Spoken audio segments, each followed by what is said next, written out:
Want to be super rich? You'll need to have these 8 traits. Who doesn't want to be super rich? If you were to stop 10 people at random on the street and ask them if they'd like to be super rich, we'd be willing to bet that all 10 will say yes. The fact is that being super rich could be really fun.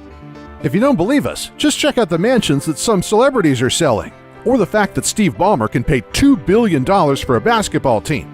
For further proof, there's the yacht owned by David Geffen with its 5 floors, 82 rooms, and a basketball court.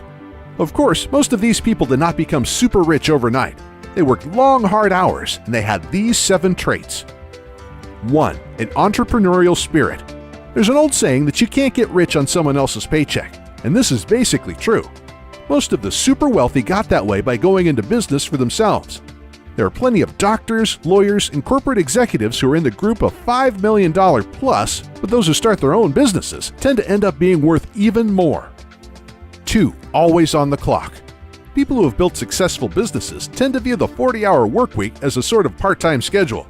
They typically work 60 to 80-hour work weeks, and working vacations are usually the norm. 3. Very high energy. If you don't have a high energy level, it's unlikely that you will ever become super rich. Most very wealthy individuals have a ton of energy, don't require much sleep, and generally have upbeat attitudes. 4. Visionaries. Most of the super rich are visionaries. These are what are called force of nature people. They have the ability to look at situations and see possible futures. Once they spot a possibility, they also have an incredible ability to focus their energy and efforts on it. 5. A high level of confidence. One psychologist says that most of his super-rich clients got their wealth by possessing an expansive, healthy grandiosity. This means they have a sense that they can do anything. These people are also open to creative ways to achieve their goals. They have a great deal of confidence in themselves and others and totally believe that the world will accommodate their business ideas. Also, some of the very wealthiest have what's called a narcissistic personality disorder. In other words, they think they're very special, require a lot of admiration, have a high sense of entitlement, and don't have much empathy for others. 6. Discriminating. Many of the super rich understand that they are not the smartest person in the room on every possible issue. However, they know to surround themselves with people who are and who will help them realize their vision. Here's an interesting fact. Those who do best are those that move past sole proprietorships and partner with others to expand their companies. 7. Modest. Despite what you might see in movies or on television, most multimillionaires actually live very modestly. Some of the very richest have chosen not to increase their lifestyles in lockstep with their growing wealth. Some even continue wearing old plaid shirts, or at least the men do. 8. Tolerant of risk. If you start your own business, by the very nature of things, you will need to be a risk taker. However, there's no need to be an investing gambler. Most of the super rich have short-term investments, but a longer time horizon than other investors. Like Warren Buffett, they will invest in a stock or companies, then stick with it as long as it makes sense to them. However, they won't go all in on one bet. Of course, there's always the one person who bets it all on something, gets lucky, and then gets out. However, this is not the recipe that works for most people. Get started on the road to being super rich. As noted above, if your true goal is to become super rich, your best bet is to start your own company. Of course, there's a negative to this, and that's the fact that in most cases, you won't have money to start that venture. As many people have discovered, you can have the greatest idea in the world since the internet, but if you don't have the money to put it into effect, you're doomed to failure. The good news is that there is now a way to raise money to fund your amazing idea. It's called crowdfunding. What is crowdfunding? This is where you collect money from backers, that's the crowd, to fund your initiative. This is usually done on an internet platform. Your initiative could be anything from a nonprofit to fund schools or emergency funds for an ill person to creating and selling a new product. It could even be for financing your startup company.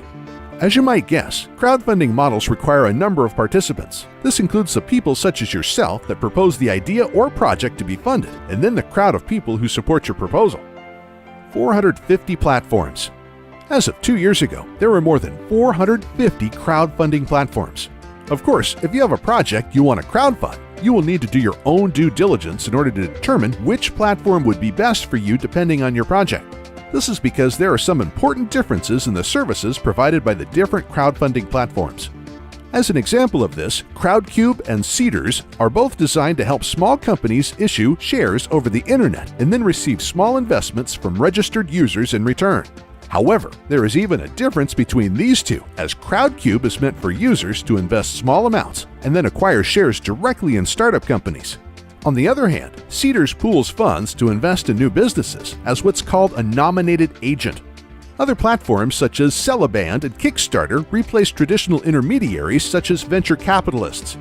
They link project initiators, designers, and new artists with committed supporters who believe strongly in the persons behind the projects and provide monetary support. Recent Kickstarter projects. As an example of projects that were successfully launched on Kickstarter, there was the Pebble e-paper watch for Android and the iPhone. The total amount pledged by supporters of this project was $10,845. A total of $8,596,474 was pledged in the Kickstarter campaign in support of Ouya, a new type of game console. A role-playing game titled Project Eternity raised $3,986,929, and Form 1, an affordable professional 3D printer, garnered $2,945,885 in crowdfunding. As you can see from these examples, the initiatives that do best on Kickstarter tend to be those in the technology sector. But don't despair if your idea does not fit in this category. The movie Gosnell was crowdfunded on the platform Indiegogo, as was Canary Home Security and the health scanner Scanadu Scout.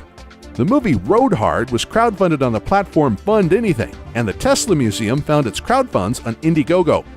But the net of this is if you have a brilliant idea and the ability to sell it to others, you could get crowdfunding, turn your dream into a reality, and be well on your way towards becoming super rich. If you need help with credit card debt, National Debt Relief offers a free debt consultation to help with credit card problems. Call 888-866-0778 or visit nationaldebtrelief.com today.